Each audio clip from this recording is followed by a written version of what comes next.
They wrote me off, I ain't write them back. Follow me, but don't double tap. I ain't liking that. You subscribe, I monetize. Now who's striking that? Wanna see the contract? Who got the rights to that? This my story. I spent my whole life on life. Time's up. Shador Sanders with the rollie in the armor. I could do this shit with my eyes closed. The main attraction don't come at me with no sideshow. I'm selling high, they wanna buy low.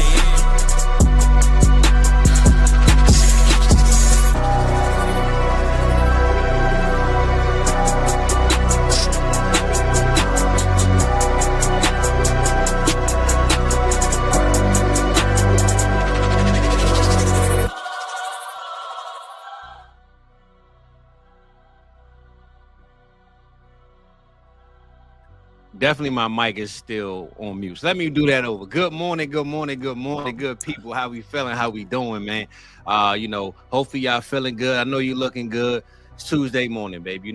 I got Rock over here. He looks like he wiped his screen and actually plastic surgery happened, man. My boy just magically just looks 10 times. He looks like a dime at this point, man, in his life. So shout out my boy T-Rock is in the building. We got my boy, Alan Seslowsky. I got that right, Alan, right? We good? Better than any 7th grade teacher I ever had to pronounce.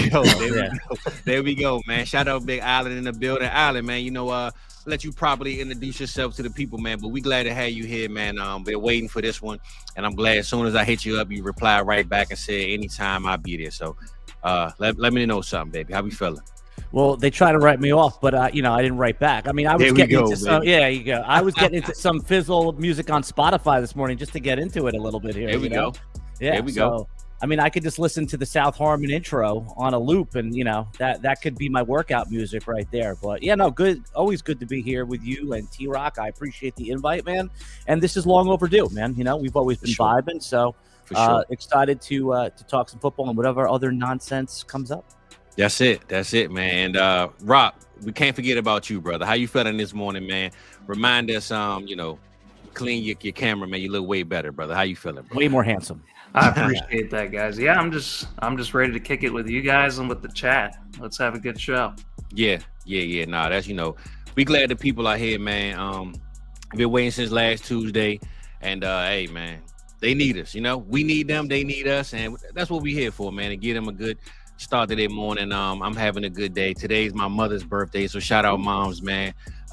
She don't want to probably say it, but the big 6-0 is in the building. The big 60 she hit today, so I got goals to reach that. We ain't there yet, but I'm gonna be there one day. So how old are you, Fizzle? I'm 37. 37. How about you, T-Rock? 35. 35. Okay, so you guys, I get that's official millennial, right? Like that's. I'm 87. I'm 87, baby, for sure. Mm-hmm. Okay. Yeah. Okay. All right. I am 1975. That's 49 years old. So you're saying your mom's 60. I'm like, wait a second. I'm 60. Yeah. All right. I like it. Mom's and it's good energy from her too. Yeah. Listen, Alan. Me and Mom talked this morning. She said on her birthday, she reminded me that we will be going to Vegas to catch a game and have a vibe, man. So on her birthday, she told me she taking me out. So it sounds good. You know what I'm saying? Mom's just living the dream, man. So it's all love. It's all good, man. I see we got a couple people from the chat, man. There she go. What's up, Mom? How you feeling? Go get them nails done, girl. I'm going to send you that cash app right now. No question, man. Anybody want to send a super chat for Mom's nails, man, go ahead and send it through, baby. We appreciate it. Let's see who we got up in the building, though, man. We got my boy, Big Jake, man. Jake always coming through with us, man. Happy Tuesday. Maddie is in the building. Good to see my boy Maddie, man. I don't catch him so many Tuesdays. Alan, man, you brought Maddie through, man. So I'm at least say, he came through to show you some love, show everybody some love. So yeah. I mean, look at that picture of him, right? The very in deep thought picture. I mean, did someone say, hey, all right, now do the picture with your hand on your chin? Now, okay. I mean, come on, Maddie Q. That is, it's ridiculous, but it's good ridiculous. It's funny because I remember him sending me this for a thumbnail. So I remember that exact picture too. Yeah, was good, Big Corey in the building, man. And we got my boy Rob Gronkowski. I don't know if you know Adam, but Rob. I mean, hey, he said he left Fox Network, man, to come kick it with us. So it might be the real one, man. Shout out Big Rob in the building. Yeah, man. So far, everything is everything, man. Conference finals championship going on. I'm talking about the NBA, right? Conference final. The conference championship went down in the NFL, man, and hell of a weekend for football. We didn't have Saturday games and Sunday games. This is the first probably time in multiple weeks that we had one day of football instead of Thursday, Friday, Saturday, Sunday. Just one day of clean, fun, energized football, and some upsets, some heartbreak, but overall, great for us, the fans, man. So, Alan, man, what's your team, bro? Do you got a football team, or you kind of just neutral? It's the Jets, man. I like the Jets, which is horrendous. I'm a lifelong. I know. So you can't accuse me of bandwagoning, right? Well, I'm a Cowboys fan, brother. So we on the same, Well, there's always hope. And I'm a lifelong New Yorker. I moved down to Florida about a decade ago. So I'm in Jacksonville. So the Jaguar. I have the two worst teams ever. Oh, we're gonna talk about them Jaguars today. No question about that. No, but the Jets are my team. But it's funny because you guys are doing a ton of fantasy football content now. Do you still keep your fandom? Like, I almost don't give a crap anymore. I like when the Jets are good and they're in it, which is never. But I've become so I just only care. I could root for Tom Brady in his peak, beating up on the Jets if he was on my fantasy team. Hey, I'm going to clip that right there because I don't mean to cut you off, T-Rock, but I'm going to clip that right there because I've been preaching this. I've gotten to the point now, especially with my team, always just disappoint me and it irritates me. I don't no longer it doesn't bother me anymore like it used to. So let's go Kyle Pitts. Let's go Cooper Kupp. Let's go Puka Nacua. I'm rooting more for the name on the back of the jersey than the logo on the jersey. That's my phrase I like to use. So what you got on that one, T-Rock? I was just going to say, we usually put our fandom aside until something critical happens. So if you tuned in last week, Alan, and Fizz asked me, hey, T-Rock, why don't you recap the Ravens game against the Bills? It was tough sledding for me. I wear my emotions on my sleeve, so it was really rough to get in front. I might have embarrassed myself in front of Pat Fitzmaurice and all of our freaking listeners. But Fizz, we're going to probably talk about the Schottenheimer hire. So he's a Cowboys fan. So he might experience the same thing today. Yeah, but more on just like you're talking about, like your fandom goes out the window. Like I just, the other thing that goes along with that is like, people like, oh, I can't draft this player because he got arrested for whatever.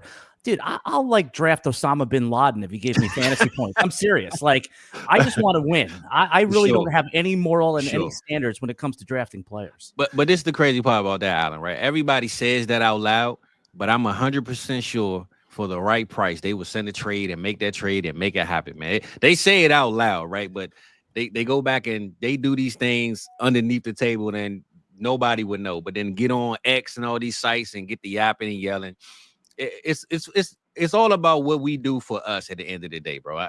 We all want to win, and you can say what you want to say about a certain player, but if that player is going to be on the table to help you win your championship, you're going to let it happen, man. I don't care what nobody say. So, Alan, how many times though does that actually work out? So if you would have drafted Deshaun Watson, it's just like you would have drafted one of the worst quarterbacks that we've ever seen. Cool. If you would have drafted Osama bin Laden, wait till SEAL Team 6 rolls in.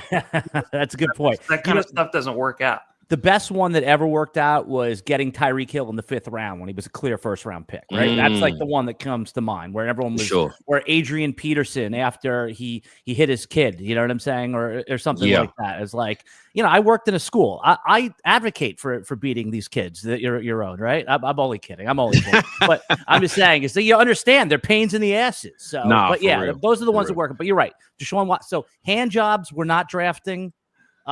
Beating children, we are drafting. I got it. For sure. This is the best start to any of our shows. I will say, think about like the Mike Vick thing, right? All those people. I mean, I have a dog. I'm an avid.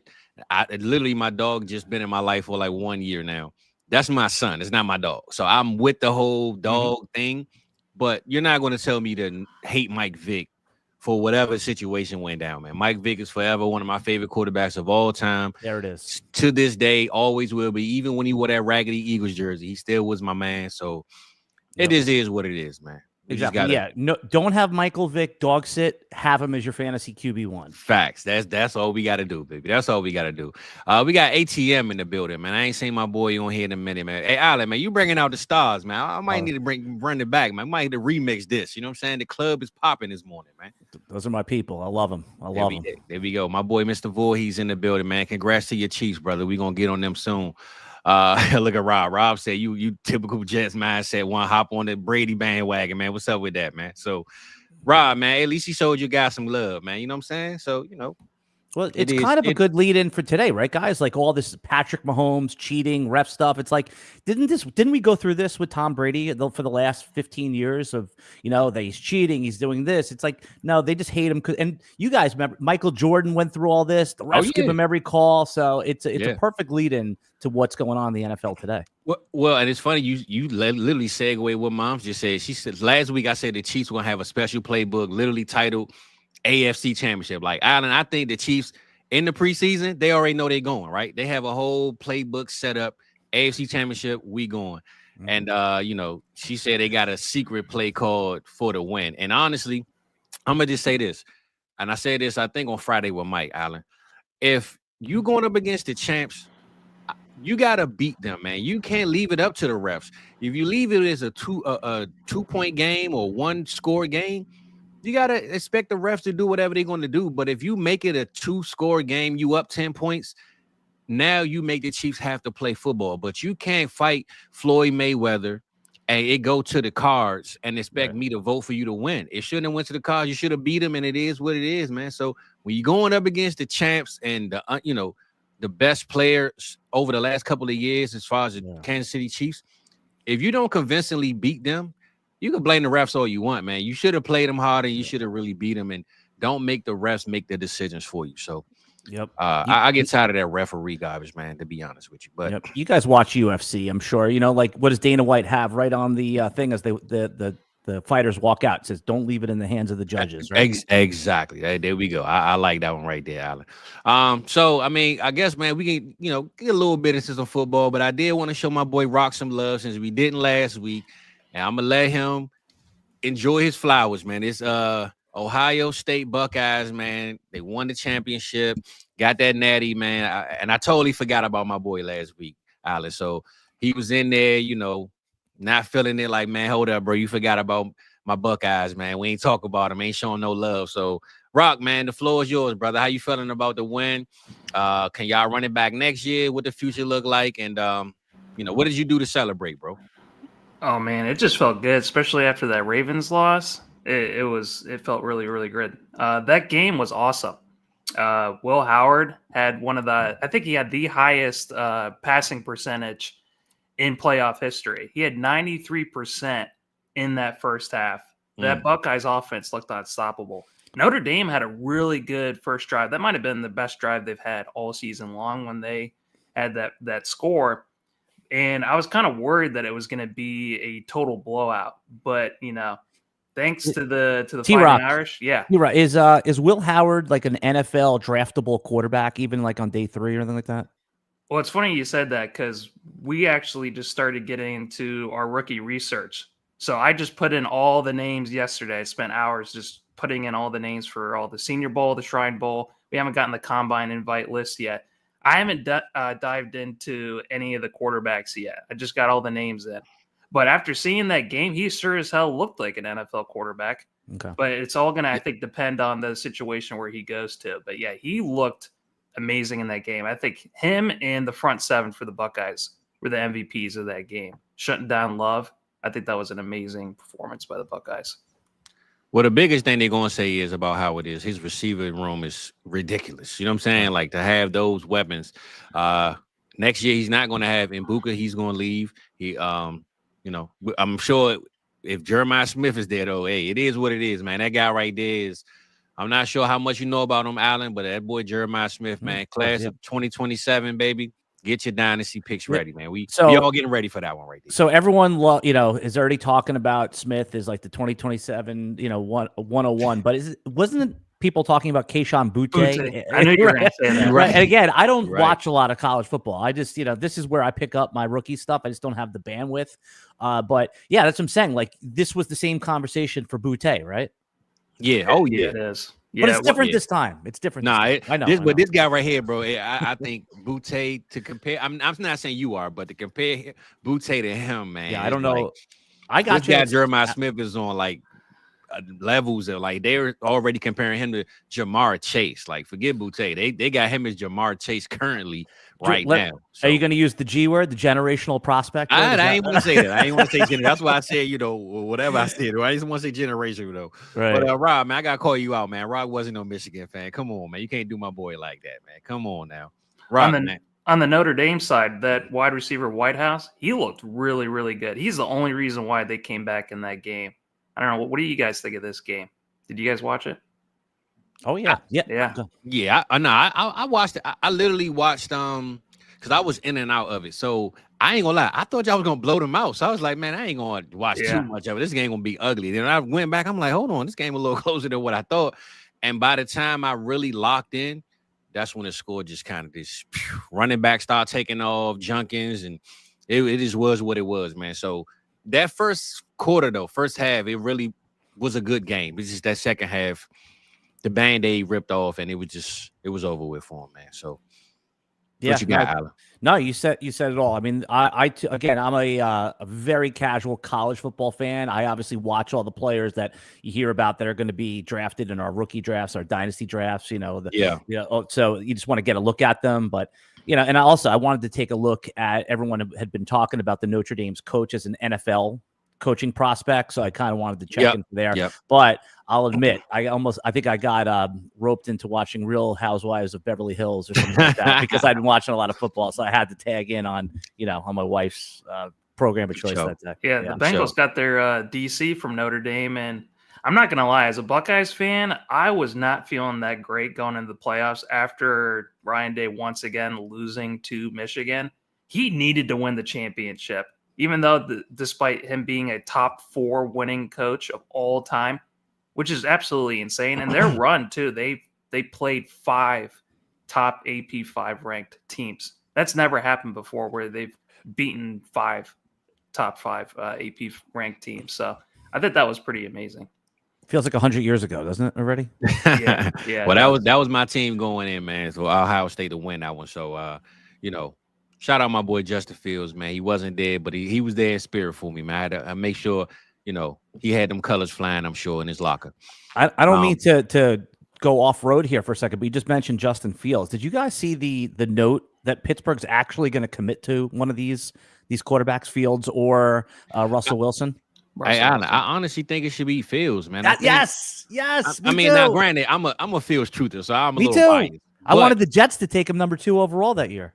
But I will say, with Pete Carroll in LA, with Vegas, maybe he gets Russ because that Shador stuff is out of the window. They're not going to trade 5 picks to move up to get him. So I think let's just say Pete Carroll takes Russ, Fields stays. But I will say this though, I think that he's not ready physically, mentally yet. But people don't really love Milroe as a top prospect.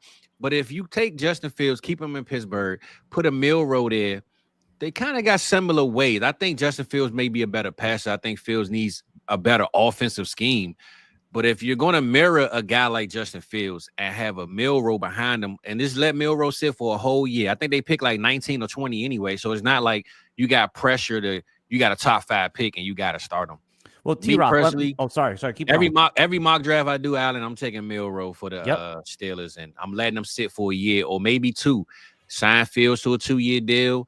Let him do his thing, man. But to go 4-2 and then get benched for Russ, it's like, bring my boy back, man. Give him a little bit of love. The youth, we're going to go from the youth, the founding youth, baby. We're going to go with Justin Fields on this one, man. Yeah, I wanted to ask T-Rock, though, because you make a good point, Fizz. Like, if, let's say Justin Fields gets the Sam Darnold or the Geno Smith deal, right? Like, modest money, there for 2 years. Would you rather have him or J.J. McCarthy in your Dynasty League?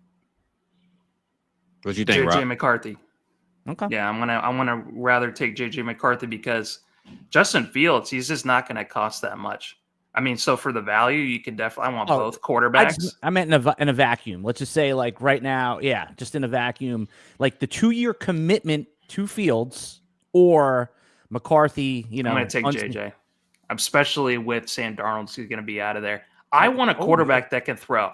That's the thing. That's the whole reason why I liked Russell Wilson and was just waiting until he was going to start. Because the competition in camp, it was just hands down, it was going to be Russell Wilson. So, Justin Fields, he had his time to shine, but the man couldn't fucking throw. George Pickens was not involved in that offense. And then as soon as Russell Wilson hits the field, then that whole offense completely takes off. The only reason why that they lost in the playoffs was they were on a 6-game losing streak with the defense. That was it. So I don't blame Russ on that. Listen. I disagree with this. I mean, I understand his logic. It's good logic. But I don't agree. Well, me and Rock went back and forth all year about Russ and Justin Fields anyway, even in our draft sometimes. But I will say, to me, the security will be JJ.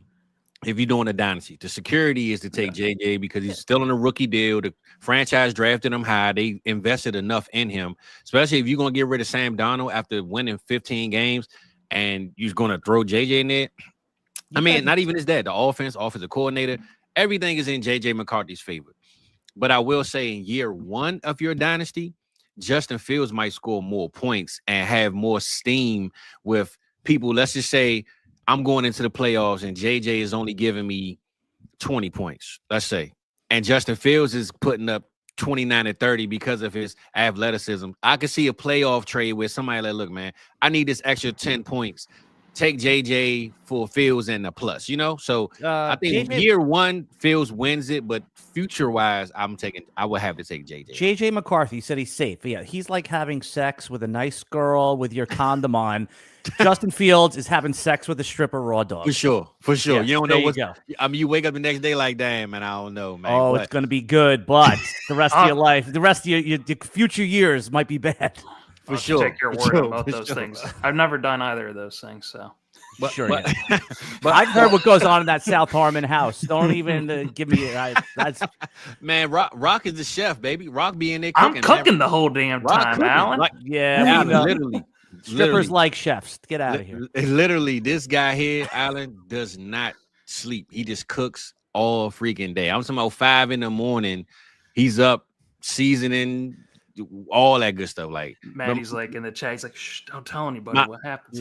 My boy even made me some soup from scratch at 5 a.m, Alan. Like this dude is different, man. So it's 5 a.m. cooking. I start thinking meth is going on here. Like no, Alan, that's when you have to wake up to start the barbecue. It's an all-day event, man. All right. He put his foot in it, that's for sure. I might have to come witness this one of these years. Well, I don't know if you heard, Alan, but we lost the school, man. The school's gone, man. It's gone. They sold it. It's out of here. Yep. It was. Hey, you had to be there. If you wasn't there, man, there'll be another school, whatever it is. For sure. We might have to. We might have to build one, man. We started off in a honeymoon spot. I hope we go back there, even though it was 30 minutes away out in the middle of fucking nowhere. But that's what Canton is. It's a one-horse town, middle of nowhere. So. Well, what Rob said, what's the price on Fields, man? Let's help him out a little bit on this one, man. 2 seconds. I'm about to say, one, he don't have a job right now, so it's kind of hard to give him a price. But I would just say if I'm banking on him being the Steelers starter, and I really wanted him or I really needed him, whoever has him and they're willing to move him, I'm with you, Rock. 2 seconds. Well, forget picks because sometimes nobody likes to trade picks. Like true. if you like, this is the time to buy Fields, right? He'll never be cheaper than he is today. Sure. The minute he signs that would you trade away Mike Evans to get Justin Fields? No. 30. Like that's the type of trade that can get done in Dynasty. That's a good question. Dang, Alan, that one hurt. I say this: if I give away Mike for Fields, I'm gonna see if you could throw in something. Just straight up, like 32-year-old Mike Evans, he's going to produce, right? That one hurt. That one hurt. And we're obviously talking super flex. You would never think about this in a single QB, but that's the type of trade where it feels bad to do it, but if Fields gets a 2-year contract, you're like, all right, I got a starting quarterback right now. That's run around. You're right. You're right. And you never know, man, the outcomes. Quarterback is quarterback, baby. You won't regret it if he gets that starting role. And I think at some point Fields is going to start for somebody. It might not be the Steelers, but I think somebody's going to give him a job at least for one season. And maybe he gets a Jameis Winston treatment and just had to keep moving around. But he's going to get starts at some point of his career. So, do you guys want to hear who our friends at Keep Trade Cut have Justin Fields ranked? The players around him. Yeah, with that Keep Trade Cut. That's a very nutless ranking, whatever it is. I can tell already. Go ahead, Rob. I don't want to anymore. Alan doesn't like it. I'm only saying that because I don't trust it either. But go ahead. Well, you know why? It's because it's going to support your position, so I have to lay in the groundwork to. All right. Here's some realistic ones that are like 30 spots ahead of him. Mhm. Alvin Kamara or Justin Fields. Mark Andrews or Justin Fields. Michael Pittman, James Conner. Those are like David Njoku. I think those are reasonable when it comes to Justin Fields. And I would trade all those guys for Justin Fields for sure. Not and by the way, Kamara that's for me. that's kind of like what we were just talking about, right? Like Yeah. if you have to give away something that's a real useful piece that sure. people see that I hate every week, like, oh, I can solve my tight end problem. I could put in Njoku, right? Yeah.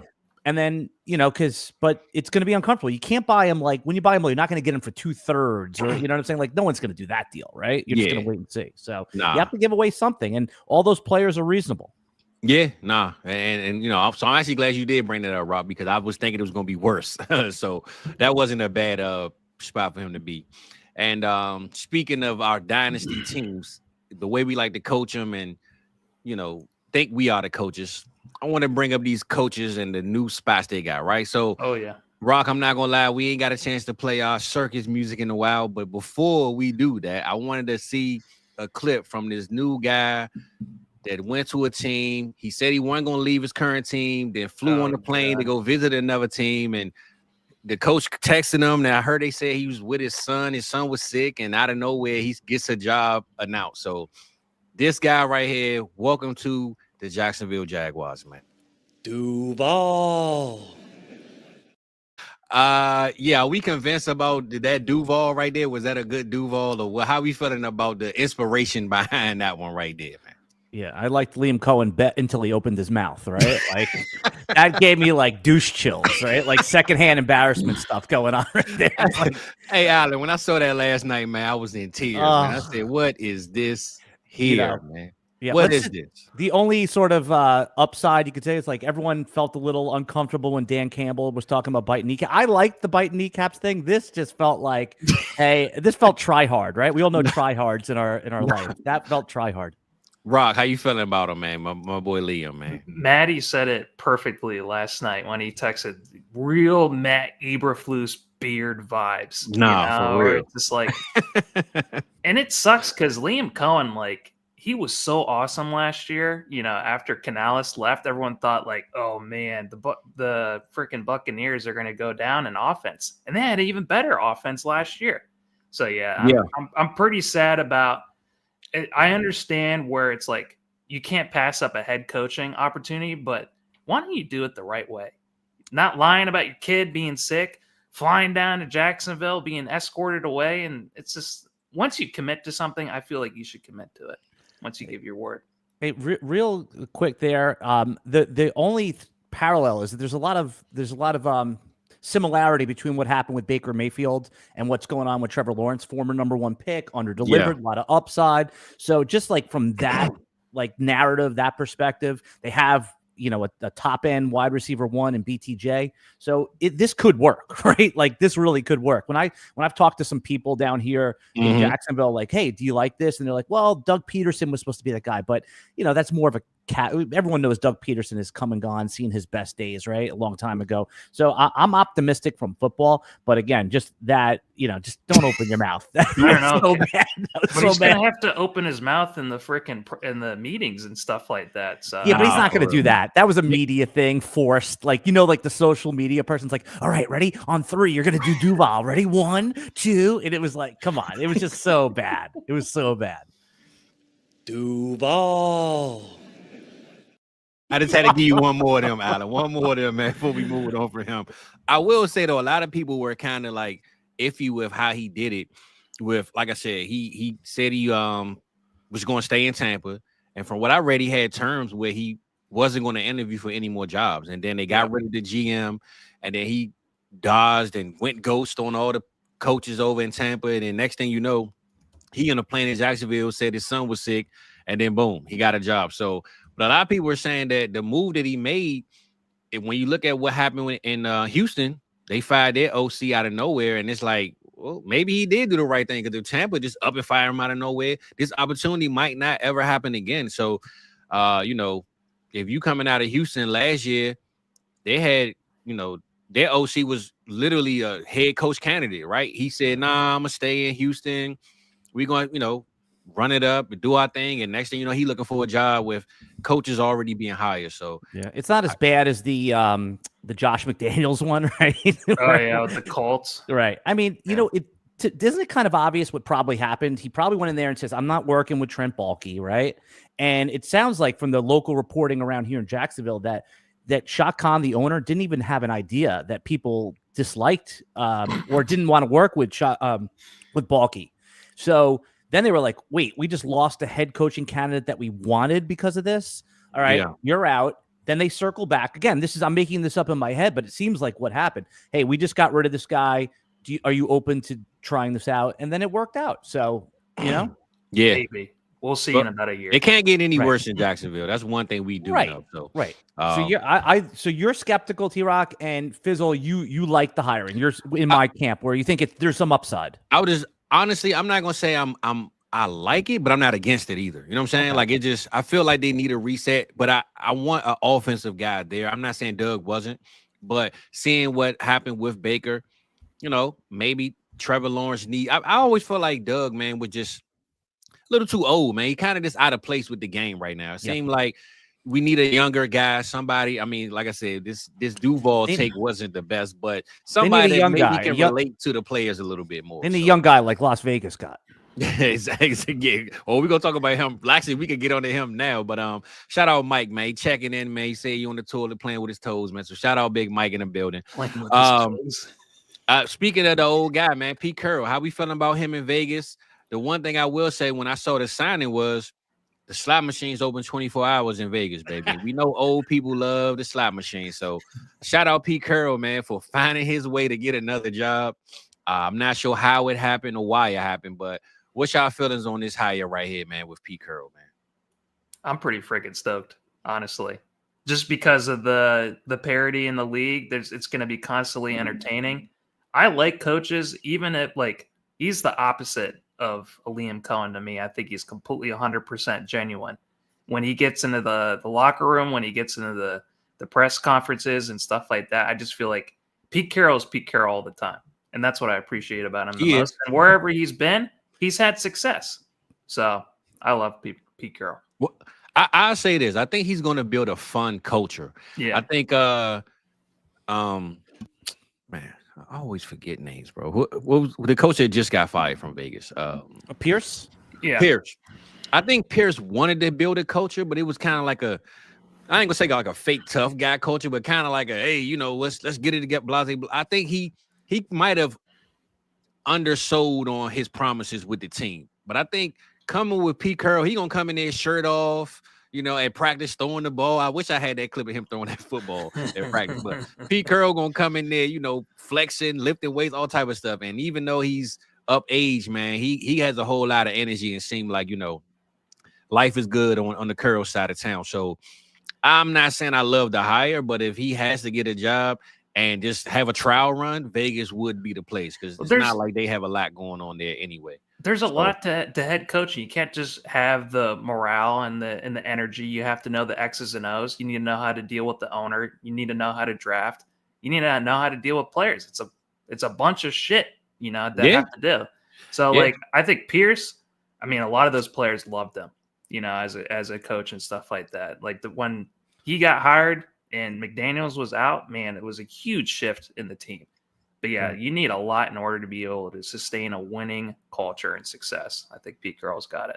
Yeah, Pete Carroll there. It seems like they're just putting it into stabilize, right? It feels similar. We'll talk about Aaron Glenn in a minute, where like it's hard to see like this coach taking them to a Super Bowl, especially the division they're in, right? It's almost better. You know, this is why, like, you know, people like kind of laugh. It's a meme of hiring Deion Sanders. But if I'm a franchise, I'd almost rather swing for like the fence than in a division like that, go for like, you know, 10 wins isn't going to get you in the playoffs in that division. Yeah. So, but sometimes you just need like a stabilization. If the Raiders can win 9.5, 10, you know, 9 or 10 games, then it's a win, right? Even if it's a first round exit. And sometimes people thought Dan Quinn was going to be that guy, right? Like, hey, let's just stabilize the franchise. They didn't realize they had to go to quarterback, but exactly. Yeah. So, you know, you never know what happens there. So. You just got to build a foundation. That's pretty much what you're trying to say. Yep. Just put it down, lay the gravel down, you know, put the cement in, and now we're going to build around it. So I'm not, like I said, yelling out the window for this Pete Carroll hiring, but I do believe he's going to put a culture in there that they can say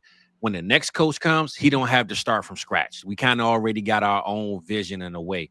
But speaking of the Jets, man, and your team though, Alan, Aaron Glenn, man, how you feeling about the hire? I know you said that he kind of like a stopgap coach. What you think? I think it's more so the division than him, right? I just think going up against the Buffalo Bills, who we know is clearly going to run his division forever, as long as Josh Allen's there. But if we ever got a real inspired Miami Dolphins team, they could be right behind Buffalo. It's just they don't play. They play uninspiring football, man. They just one of the fastest teams in the league, if not the fastest. Kind of creative the way McDaniels does things, but he just seems like a dude just woke up off the couch and just say, "Hey, let me go coach today." Like he kind of just has this, like a young, like a college kid mentality. It seems, and I don't think he has control over his locker room and guys. So, with that being said, I think Aaron Glenn is going to be an enforcer. He's going to come in and put a structure down and say, "Hey, we're not playing around. It's get to work on time type of feel." But I think he's still a player's coach at the end of the day. I like those coaches out. I'm a coach guy, and I think watching Allen, he always yelling, cheering, dapping the players up, chest bump. I love that type of stuff, man, because when you got a guy over top of you that's your manager, your coach, your boss, you want to be able to have those type of conversations and feel. So, what you think about Aaron Glenn though overall? And I think it was the best the Jets were going to do. I'm pro Aaron Glenn. Obviously, as a Jets fan, he's got a lot of history with the team. But I think it's going to have. He's more of like the CEO coach, right? Like that's what you want. I think you either want. I don't think you want like the super play caller, right, guy. You want that to be your offensive coordinator, right? Where you could just manage the team. How many times, guys? Right? T-Rock, Fizzle. How many times do we see the hot offensive coordinator get hired as the head coach and it doesn't work out, right? Like often. Right? Because it's a different skill set, right? It's a completely different skill set. Managing people and actually executing game plan, totally different things. Now, the one thing I've heard rumored, and if this happens with the Jets, I'll be completely out on all of them again, is that I had heard, I please hope this isn't true, they're going to hire Mike McCarthy to be the offensive coordinator. Obviously, the Aaron Rodgers synergy, that would be like the worst thing you could do. And if that happens, it's like his first big decision, I'm out. So I'm optimistic. I want to see who his first hire is on his offensive staff. So, but overall, Aaron Glenn in for, like a better version of what we thought Robert Saleh was going to be. So but I'm not going 2 feet in until I see who he hires as the OC. I'm with you. What you thinking, Rob? Yeah, I think it would be tough. You can't have the OC have a better pedigree than the head coach, because if things start going downhill, then that's when people start calling for Mike McCarthy, to be the head coach. So I completely understand that. Yeah, I want to be optimistic for Glenn. I loved how consistent he was, in Detroit as the DC. But like a lot of these head coaches, a lot of it doesn't just come down to them. It comes down to the roster. Luckily, the Jets have one of the best rosters when it came to these vacancies, I think, between them and Jacksonville. But at the same time, too, we still have a meddlesome owner. God bless you, by the way. How'd you know? I was looking over here. I didn't even see it. Go ahead, Rob. So I think that's the only thing. And also, too, Tyrod Taylor is now at the moment the starting quarterback. I don't think Aaron Rodgers or Devontae Adams is going to come back. So there's a lot of things that I think need to go right. And just like what Fizz alluded to earlier, it's still the Bills, division to win. So yeah. And you also hinted at Miami. I thought that was a really good point about like the coaching style. And you know what it was with Mike McDaniel is that he didn't have like a second pitch. He just had like a fastball. That was it, right? That's it. He had no junk to make a cross sport reference. But yeah, guys. So it sounds like. And by the way, you guys don't think Aaron Rodgers come back? I'm saying 70% yes. One, because he still has money on the contract, and two, it's like, what are the options? I feel like I've heard too many reports. I was going to literally just say that, Alan. I think he has to come back because a coach like Aaron Glenn, you're not coming there to start from scratch year one. You kind of want that foundation. And even though it was a rocky shake with Aaron Rodgers always back and forth and going to do whatever he got to do in the offseason, I think that was a lack of respect for who was there. I think Aaron Glenn can let Rodgers know it's a respect thing. Let's build this from day one. And Devontae Adams is still on, they can figure out a way to keep both of them together, start from scratch. I don't see why Rodgers can't go there. Like you said, what are his other options? Go get Sam Darnold? I mean, T-Rock makes a good point. Like, I wouldn't be surprised if he didn't come back, but my head was like, he's definitely coming back. And for him to say that, I was like, wait a second here. Maybe I need to like think about what the other possibilities are. Tyrod Taylor could still be a bridge quarterback if they draft like a second round. Or don't they still have Jordan Travis on the roster, the guy they drafted last year from Florida State? So yeah, I'm a Florida State guy. I don't know. Oh, okay. I don't know anything about him. Cool, other than but if I ain't gonna lie, if y'all starting Jordan Travis week 1. No, not week 1, but if it's Tyrod, I'm gonna say good luck to you, man. You know. Okay. The latest news on this, Woody Johnson, as of 17 hours ago, says he will defer to the head coach on Aaron Rodgers' decision. So it just comes down to Aaron Glenn. Okay, that's what I said. I think it's gonna be a respect thing. I think Aaron Glenn's gonna set that tone and let Rodgers know, man. Look, we almost probably the same age, so let's just get it together, man, and do this thing the right way. So, without further ado, man, I'm gonna keep this short, sweet, Rock. I gotta turn on this clown music for this Dallas Cowboy debacle. Mike McCarthy no longer coaching Dallas. Probably will end up me personally go to New Orleans as a head coach if he still wants a job. But Kellen Moore could get the job, whatever the case. What do y'all think about this new hire with the Cowboys? All I'm gonna say is hopefully pick 1 is on the horizon. I doubt it will be because we're going to find a way to win 9 to 10 games for absolutely no reason. And we're going to do that for 3 more years and then be in the middle like we always are. So give me your thoughts on this one, and let's hurry up and move on out of Dallas, please. Anybody can take the floor. I'm over those guys. Why don't you go ahead, Alan? Yeah, I mean, what was the coach they just had before McCarthy? What was his name? Jason Garrett? Yeah, this seems like Jason Garrett part 2. Thank you.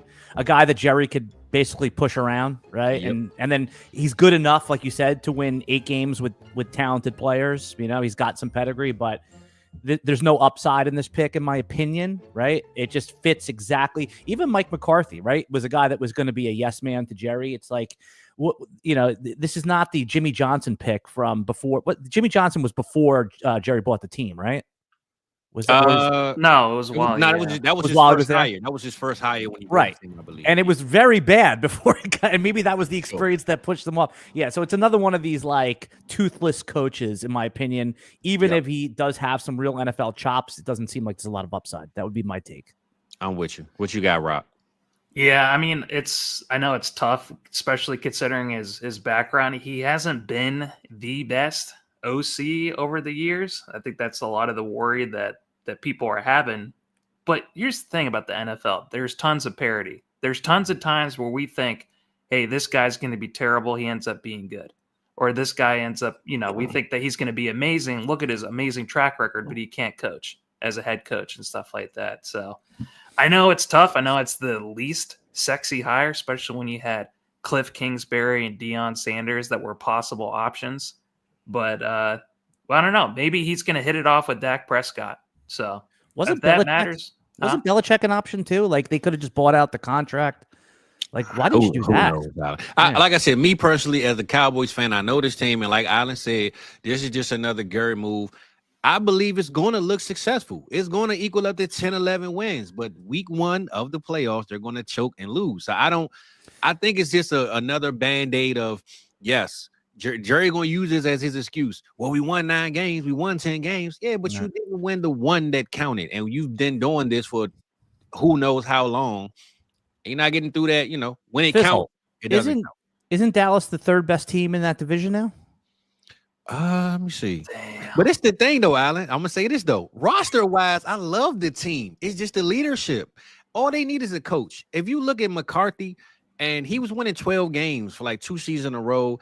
Jason Garrett even won Coach of the Year one time with this team. Like, not the exact same team, but I'm saying we always have a winning roster, but it's the culture around the team that doesn't hit. So, but now you got Jayden Daniels, and then the Eagles that are the same team. Like I said, when the new season win totals come out, I bet my life that Washington will have at least a half a game more win total. Oh, I believe it. At least a half a game. But honestly, give me pick 1, Alan. Just lose all the games, baby. That's what I really want. Don't even care about the draft. I just don't want to win no games. Historically speaking, though, NFC East has been a revolving door. I think it's only like in the last 20 years they've had two nobody back-to-back repeated. division winners. So with it'll be those guys, Washington. It'll be Washington. It'll be The Giants Washington might win next next year. year. They're going to the Giants. Yeah, I mean, you guys agree. Like, I mean, I know it's almost it's not even hot takey, but fantasy football, real football, Jayden Daniels is a top 5 quarterback when you factor in the contract, right? Oh yeah, a top 5 pick, and then in fantasy football, he's a defensible 101 in our super flex leagues. Yeah, man. I'm a Lamar guy, but they right here with me. So we gonna touch on that, man. We been talking about all these old dudes for so long, man. We ain't even get to talk about the youth and the movement and what's really popping today. So let's get this South Harmon minute out the way, baby, because it's the longest minute, the longest minutes you ever want to have in life. But we gonna make sure we bring it to you. So today, matchup for matchup, we gonna go to Bills and the Chiefs, Washington versus the Eagles. Everybody just kind of fill in on each team how they feel. We're not gonna go team for team since there's only 4 teams literally left. So that were left. So Rock, man, you want to start it off? You want me to kick it off, brother? How you feeling, man? Why don't you kick it off with the Eagles Commanders? I could fill in. All right. Well, what I'm gonna do is I'm gonna go Eagles Commanders and Bills and Chiefs, and then just let y'all rock like that. You know what I'm saying? I just run through both teams and do my thing. So South Harmon fastest minutes, baby. Let's cook it up. Oh, there we go. Let me see. Get into it, Alan. Time to cook, Alan. Jayden Daniels, 255 yards, baby. 1 touchdown, 1 interception. Jayden Daniels, 6 carries, 48 yards. Brian Robinson, 36 yards rushing. Zach Ertz, 104 yards receiving against his old team. I'm pretty sure he really wanted to get this W. 11 receptions. Seems like the receiver one whenever Terry McLaurin isn't receiver one. And I'm going to just say this, man. One thing I learned about this Washington Commanders team, I hate the name. They need to switch it. But J-Day is the answer. He was always the answer. He is the guy, like Alan just said, #1 in our most super flex leagues, dynasty leagues. And the future's bright over here in Washington. But moving on to Eagles, man. The Eagles came through. This is Saquon Barkley's team. We all know this, but these guys had 7 rushing touchdowns, man. Put up 55 points on this Commanders team, a Dan Quinn-led defense. That's the Dan Quinn I know in the playoffs, baby. So, I miss my boy Dan, man. But shout out to Philadelphia Eagles. Saquon, 15 carries, 118 yards, 3 touchdowns. Jalen Hurts, 16 carries with 3 touchdowns. 16 yards and 3 touchdowns. So, we know the tush push was in effect. And A.J. Brown's biggest game probably, over the last 9-10 weeks, the man had 96 yards and a touchdown. So the Eagles did their thing, baby. I'm here in Washington. I know the fans are real upset. They've been crying all on my timeline, all my neighbors. They take command. They got the left hand up. They this, they that. Man, it's over with, man. So shout out to Philly for ending that, but also shout out to Philly for making it, because we know the Chiefs are going to beat them, man. So we're going to move on from those bums. The NFC East will no longer win another championship under my watch. That's how I feel. Rock, man, I'm going to let you do the Chiefs and the Bills. And Alan, I'm going to let you fill in on all the games, brother. I'm going to let you do your thing on that one. Go ahead, Rock. All righty. So it was like Groundhog Day all over again, unfortunately, for the Bills. Losing another close one to the Chiefs. I just feel like Patrick Mahomes, that's God's quarterback. There ain't nothing that's going to beat Patrick Mahomes except Patrick Mahomes, especially in the playoffs when he's cooking. I like 18 of 26 for 245 yards and a touchdown for Mahomes. Josh Allen had an amazing game too. 22 of 34 for 237 yards and 2 touchdowns. Man, the Bills were in it with James Cook running the ball. 13 carries, 85 yards, 2 touchdowns. Not much through the air though. Matt Collins was their best wide receiver, I think. But it was great them getting Amari Cooper involved as well. He's been on a milk carton the last couple of months with the Bills. Xavier Worthy was the best wide receiver for the Chiefs. So all those people that have Xavier Worthy who are worried about him and that first-round pick they spent on him, man, it's the sky is the limit, I think, with Xavier Worthy going into next year, especially if Rashee Rice goes off or is not healthy and suspended. Now, the Bills, they did a really good job of shutting down Travis Kelce. That was going to be their key to win. He only had 2 catches for 19 yards. But it still wasn't enough at the end of the game. Kareem Hunt, 17 carries for 64 yards and a touchdown. It was, what everyone wanted it to be. Another close game, one of the best games of the year. But yeah, Chiefs looking for that 3-peat. There we go, baby. What we got, Alan? You go ahead, just do whatever you want. This is all. The floor is yours, my man. Yeah, just a couple quick notes on each one. Is that Jalen Hurts, as you guys said, made some nice downfield throws to AJ Brown, which is a good sign because if the Eagles are going to beat the Chiefs, it's going to have to make some plays in the passing game. I think that they already know the Barkley stuff is coming. And then I was about to say the Redskins because you don't like the name Commanders. So the Washington football teams, they're close. They could use another offensive line upgrade, maybe another pass rusher. A skill player would be nice, but they're close. They're going to be in the Final Four again next year, most likely, or at least be contenders, I should say. And then the last note that I had here is that the AFC is loaded with QB talent that'll never see a Super Bowl as long as Andy Reid and Mahomes are in the league. I mean, you got Josh Allen, Lamar Jackson, Justin Herbert, Burrow, and then CJ Stroud. Maybe will break through, but at least two of those guys are never even going to see the Super Bowl. Yeah, and the wild part of that, though, Alan, it's funny that you even brought that up. I like that the way you ended that. That was the way we wanted to cook that one up, man. I actually like that because I said yesterday, it's time for Lamar, Allen. Man, trade me to the NFC, baby. We got to do like how the NBA did when LeBron was in the East and you couldn't stop him. Everybody went West, and everybody wondered why all the West teams were so good. You know why? Because LeBron made everybody leave because they couldn't win in the East. So, hey, man, it's time for these guys to say, man, get me out of the AFC, bro, because there's no way we're going to make it happen, man. The Falcons almost had him for 2 firsts, right? I don't know why they didn't do it. Well, hey, I'm sure. I mean, I'm not saying they're regretting it because Michael Penix it should be good, but they regretting it, though. You can't. They're regretting it. They're regretting it. You can't, Lamar. Yeah, you're right. And just imagine Lamar in Atlanta, man. That city would be crazy, man. Oh my goodness, man. One of the coolest things about the Eagles game, I don't know about you guys, but a lot of the narrative with the Eagles was that their offense was not clicking. They were looking kind of sluggish. They were maybe relying too much on Saquon Barkley. Man, they put up an NFL conference record, 55 points. That's never been done before. And Jalen Hurts, that was probably his best game of the year, man.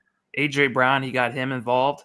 But yeah, the Barkley, that's... Well, Saquon, one play, baby, touchdown. That lets you know the game was about to be different, man. We ain't coming to play today. He has a record already of the most 60-yard plus touchdowns in a season. He extended it on Sunday. He has now 7 60-yard plus touchdowns this season, which is absolutely insane.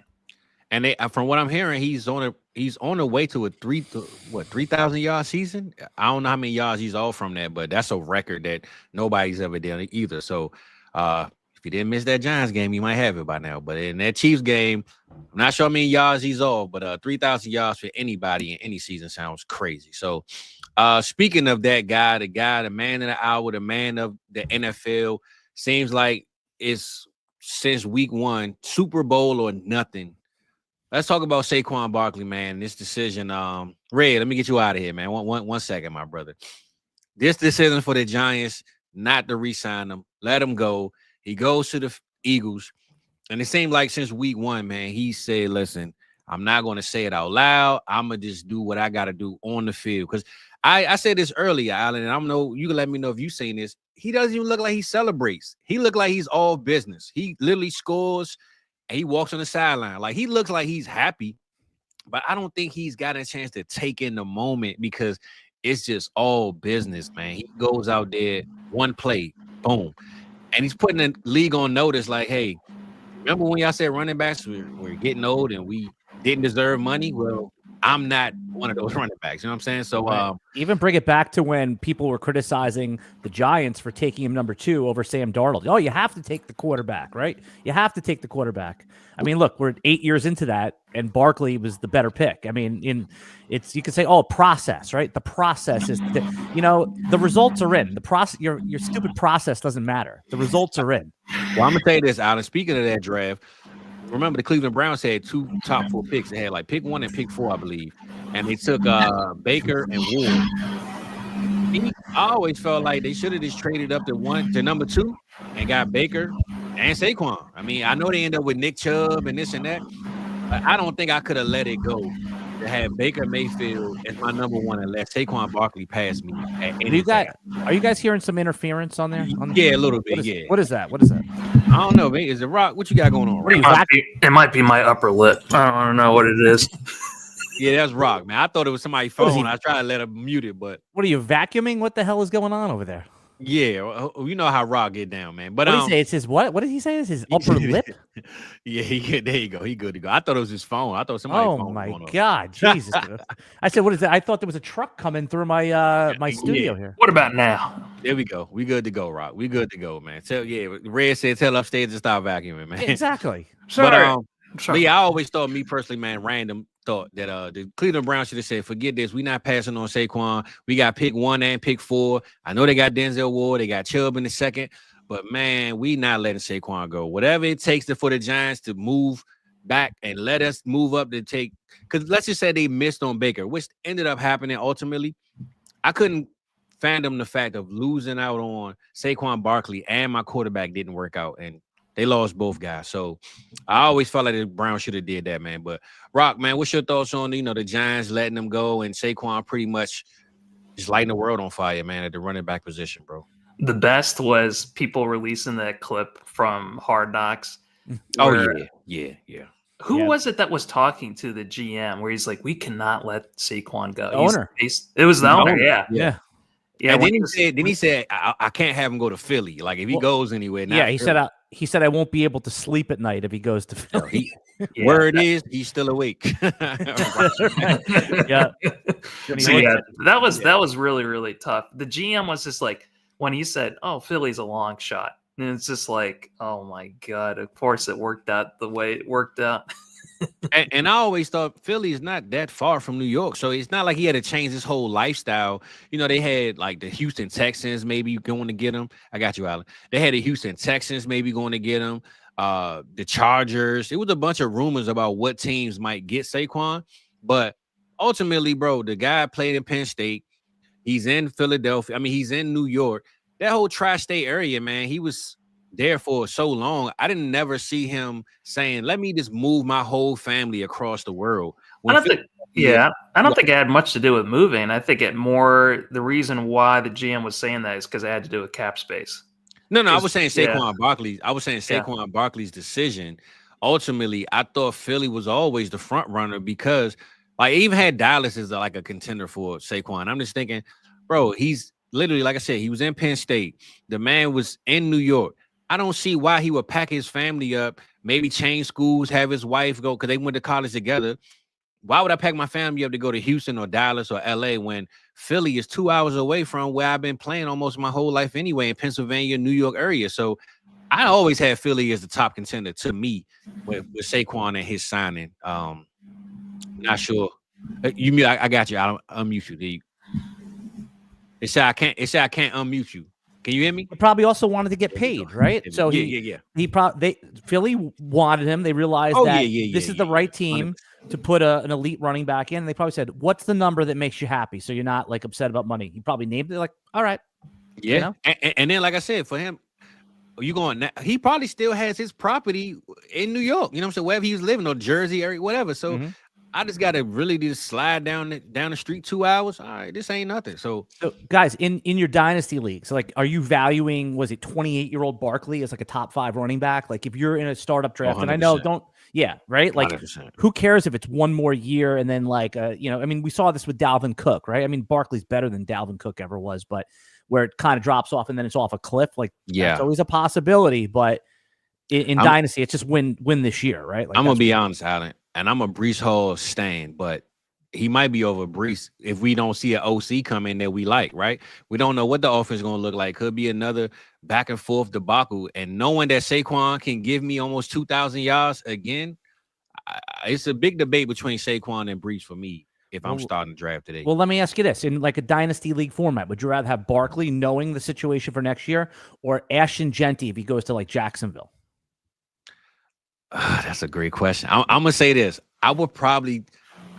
I'm gonna say this. I'm gonna know my league because I'm gonna want to make a trade. I'm gonna say, look, I got this Genty, man. Let me get Barkley in a plus. You know what I'm saying? Like I think I would rather have the Barkley though but I would sell it to somebody like, hey man, let me get the plus. Like, dang, that's a good question, Ali. Well, the reason I say Genti to Jacksonville is because nobody will love that spot. Exactly. Right? You're right. Right. Now, I like, like Travis Etienne, Tank Bigsby, just something you hurt like my that. feelings with that one. Alan. That was a good damn question, bro. don't have my brain working too much, man, this morning. All right. Yeah. If I have the Hurt stack, I'm going to go with Saquon Barkley. If I don't, I'm going to go with Genti. And it doesn't matter about landing spot with me, because a lot of times we overthink that. I mean, Saquon Barkley went to the freaking Giants. So for sure. Just like, and he was RB1 his rookie year, right? Like overall in Dynasty or in, he was. He was, if not one, he was one of those ones. That's for sure. So, right. Well, speaking of Saquon Barkley, I'm going to go on to the next topic, which is Super Bowl ring, Super Bowl MVP, or the regular season MVP, right? Saquon, the way he's playing, I know he was kind of out of the MVP race because we always give him the quarterbacks, but man, I don't see how he's not right up there with Josh Allen and Lamar Jackson right now for the actual MVP. And I really brought up the Super Bowl MVP because let's just say Lamar or Josh, or let's just say it's a tie, right? Both of those guys win co-MVPs, and Saquon gets the ultimate MVP with the ring on top of it. I think that might be like the icing on the cake, the laugh out loud, like, hey, you didn't respect me enough to give me the regular season one, but I got the one that really count. You know what I'm saying? So you guys remember the last running back to win the seasonal MVP? Adrian Peterson, right? You got it. AP, baby, AD all day, baby. That's my man right there. Mm-hmm. So was that the year? Because I know Peyton Manning had a co-MVP. Was that the same year with AP? Did he co? Not that I remember. I don't remember it that way. Who Peyton co-MVP was somebody, but did he? I think they tried to steal it from AP and give it. They tried to steal it from AP and give it to It was McNair. There. McNair. 2003.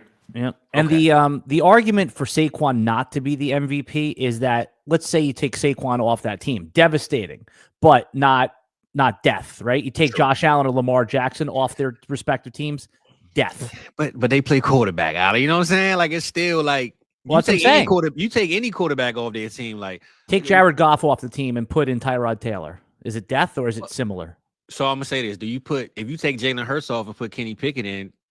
That's a drop to like that's So that's what I'm saying. Saquon can still be that quarterback impact like those guys. So I know argument. You make it. I know you probably won't get it, but I brought it up because I feel like the ultimate laugh out loud moment would be, y'all can have that one because I got that. I'm pretty sure in this Super Bowl, there's no way Saquon not gonna win the Super Bowl MVP, bro. The way he's been playing. So Super Bowl MVP versus the regular MVP. Y'all gotta have that one. You know what I'm saying? I just want to pay a little bit of homage to him, but I really want to get into this debate, man, because it's one of those biggest debates that we talk about, and people all of a sudden switch from we can't, stand Tom Brady. We need someone to end this run, and then Pat Mahomes come and he does it, and now it's we can't stand Pat Mahomes. We need somebody to end him. You know what I'm saying? Like they hate when you win, man. They can't stand it. So I gotta show my boy Pat some love, man. The GOAT versus the Kermit, man. If you want to call him that, my boy Frog, Pat, right? My boy Pat, though, he is versus Tom Brady right now. I know he's only 3 rings in. Let's just say he gets the 3-peat. We know what Tom has. Where does he stand with Brady right now? Knowing that Pat probably has a good 7 and 9 more years of success, maybe at least 5 minimum. What do we think about Pat Mahomes right now and his career? And one, will he ultimately beat Brady? But how far off is he if we name him Brady and Pat right now? Shout out to the graphics maker, by the way, who made that's all me. these That's me, Alan. That's me, baby. You know what I'm saying? Give, I like give that, yourself a raise. Give yourself a raise. It's all good, man. And look, I said this, Alan. I figured this is like a timestamp, right? So if you scrolling and you like, oh, hold on, I can see it. Instead of me doing you not knowing what conversation we having.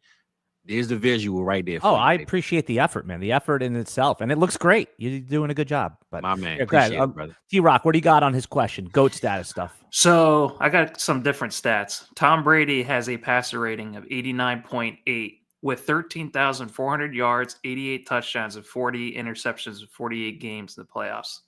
Patrick Mahomes, passer rating of 105.8, 5,557 yards, 43 touchdowns, 8 interceptions in 20 games. This does not count this playoff run that Patrick Mahomes is having right now. But I think it's pretty crazy that Patrick Mahomes has gone to the Super Bowl as many times as he has, as quickly as he has in the early part of his career. And he's only lost one of ththose Super Bowls. He's 3-1 in them. Could potentially be 4-1. And he lost to the guy, right? He lost to that guy. The only guy he lost to was Tom Brady. So he lost to that guy. Which, by the way, is going to be big in the GOAT conversation. Yep. The head-to-head thing. Hurts a lot. And yeah, I mean, it's Mahomes now, like you said, appeared in 5 of the last 6 Super Bowls. Only Joe Burrow and the Bengals interrupting that streak. So if he wins the 4th this year, he'll have a chance to do the unthinkable, which is catch Tom Brady's 7. But 3 more is a lot. Though. So he needs to win this one to even. And if he wins this one, he enters the GOAT conversation. If he loses this one, it's put off. So the 3 team is I'm just saying, like, if he loses the Super Bowl, it's still Tom Brady, and then Patrick Mahomes is the second face on Mount Rushmore until something else happens. But if he wins it now, we're gonna have the ESPN first take debates. Yeah, I mean, if you're thinking about their career trajectories, right? Brady had Belichick until he didn't in the last one Super Bowl, and Pat has Andy, right? So it's almost like tit for tat. You look at how, I mean, Pat was a higher projected player because he went in the first round and he sat for a year. So Pat was kind of supposed to be here in a sense. Brady kind of brought himself there by just working hard and being that guy. But I think, like you said, Alan, when it come down to history and the debate of it, Brady beat him, and he beat him convincingly, because that Super Bowl we saw when Tampa played the Chiefs that year, man, by halftime, people was trying to probably turn that game off, bro. Rob Gronkowski was cooking those dudes, man. So it's like when Rodgers was in his peak, guys, right? Like, he was probably a better quarterback than Tom Brady, but that was my argument to pick over Brady, but it didn't work out. Yeah, I'm just saying it. But you can't even have the discussion because of the end result, which is the ring count. I'm with you. I mean, I hate being a ring guy because I feel like a lot of greats don't win rings, and it's not always their fault. But when you want to be named the GOAT, baby, you got to go with GOAT hardware. And right now, Pat got the 3 up, but we need to see that 4. I'm with you, Alan. He got a 3 in a row is something that Brady never did. So that's another. Exactly. And I feel like beating this Philly team, the way it's structured, one of the best defenses, if not the best, Saquon Barkley ripping the league up. This is a statement win right here. It's not like you going up against, the Commanders, who had a good run, but we know the Commanders aren't really a Super Bowl roster team. They more so made it off of, I believe, faith, breath of fresh air in the ownership and locker room, and kind of just rolling with the punches. But when you look roster for roster, Philly did what they did against the Commanders because just structurally they were supposed to be doing that. So I think, the Chiefs got to pull out that championship playbook now. The one that they had in the left pocket. They had the AFC in the right, the left pocket, man. Xavier Worthy to me. So speaking of the game, let's just get straight to it. Speaking of the game, who are the key matchups in this game, you think? But also, let's give like a score comparison. What do you guys think? Will the Chiefs score the most points they ever scored this year? Will they kind of field goal it? Will it be one of those Juju Smith-Schuster flag, the DB pull them down like the last Super Bowl? How the Super Bowl gonna pan out, man, for each side, and who y'all taking ultimately to win it? Rock look like he doing some research over there. What you got, Rock, man? A couple more things about Tom Brady and Patrick Mahomes. Oh, okay, my bad, bro. Moved on too quick. So Tom Brady has 35 wins out of 48 in the playoffs, which is absolutely insane. Patrick Mahomes is 17-3. Tom Brady has been to 14 AFC championship games, which is freaking insane, and 11 straight playoff berths. So, that is a lot to be able to overcome. But if anyone's going to be able to do it, it's going to be Patrick Mahomes, because this is his league. That was all I was going to say. All right. I'm with you, brother. So, speaking of Pat Mahomes and this being his league, what you got on the Super Bowl then, my guy? I think that with the Eagles' defense, man, and their running game, it's kind of like the same recipe that we saw with the 49ers, with Christian McCaffrey being the number 1 running back last year, and the 49ers defense being pretty solid. I don't think they were anywhere close, though, to what Philly's been doing in the playoffs, especially what they just did to the Commanders and Jayden Daniels. They just completely shut them down. So I think it's going to be really, really tough. Patrick Mahomes and that offense, just like they were able to do what they needed to do in order to win that game, and it was all on Patrick Mahomes. But I would really like to see if they can get that running game going. Pacheco looks like he's not going to be the guy going into this game. It looks like they're relying heavily off of Kareem Hunt, who looked like a rookie against the Bills in that game, man. When his first game when he played for the Chiefs. So he's got the fountain of youth going for him. But if Travis Kelce gets shut down again, I have no idea how the Chiefs are going to be able to beat the Eagles. So I actually kind of want to give the Eagles the nod, which kind of kills a part of me. But yeah, I love Jalen Hurts. I love Saquon Barkley. I love a lot of the players on the Eagles. But it's kind of crazy because like the Eagles have been one of those teams that I've historically hated throughout most of my life. But man, a lot of people that come into my life recently, they're Eagles fans like Mike and Schumer. So it's just like, don't you hate that when that happens? That's what it's been like for me with Steelers fans too.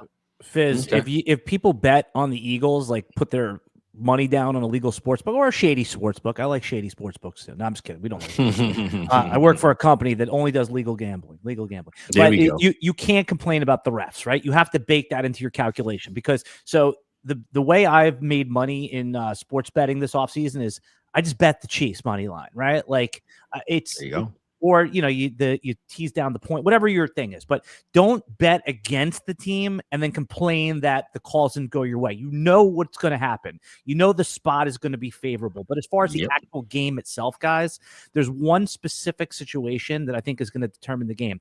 We've seen it time and time again in the playoffs. Patrick Mahomes, 3rd and 8, 3rd and 6, and then he kills you with like a 9-yard run. Right, like scrambling. So that's, I think, if you talked about the Eagles' defense, T-Rock. So if they could spy him and actually stop that, then they have a chance because there's nothing more soul crushing that you have him in a 3rd and 8 on their own 28-yard line and he picks it up and he does it every time. Right. Yeah. I think the number for Patrick Mahomes rush attempts is like usually 5 or 6 in the sports book. Like that's a smash over because he usually runs it at least 8 or 10 times in these type of games. Especially when you got a defense like Philly who's going to be blitzing them and, you trying to hold protection and trying to rush him. He's going to find a way to get out of there and make a move. So who you got for the win, though, Alan? You ain't say who you got to win. Oh, the Chiefs. Like I'm reflexively betting the Chiefs. I mean, by the way, they were terrible against the spread in the regular season, right? Like I think they were 0-8 or 1-7, something like that. But in the play, they're just that's what I said. These spreads that shrink down to these 1 or 2 point spreads, just take the money line. You pay $1.30, $1.25, $1.40 even, which is expensive. But I'm taking the Chiefs. I'm going to say final score. Because they're all weird scores now. Remember when we were growing, like when you guys were watching football as kids, it was 35-17. Now it's like 29 to like what are these scores? 29-27, something like that. It's crazy. So I'm going to say final score 35-21. You got to win it by 2 scores, big scores. Okay, I like that. I'm gonna be honest, man. I'm with you on this one, Pat. Just bet the money line on the Chiefs, but I will say, I've learned a different route to win with the Chiefs, right? Especially around this time. Super Bowl time, playoff time. The Chiefs always have close matchups. And literally on the Bills game, I waited until the Bills scored and went up by 1 point. And then I bet my money. Live betting. Yeah, I said, let me wait till they get down some points. And I remember, what was that, 2023, when the Super Bowl, Chiefs versus the Eagles. I literally had bets already placed. But at halftime, when they were down 13 points, I bet $200 they was going to win that game and come back.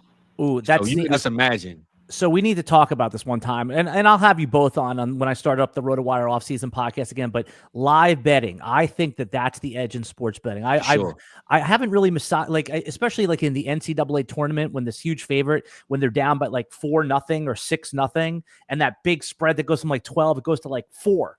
Like I said, there is edge here. I don't know exactly what it is, but I like if the Chiefs go down 3-0 and the live line is like pick 'em, you're just smashing Chiefs. Well, the higher the game, the higher the score, the better. Because I just bank on the Chiefs winning. Like right.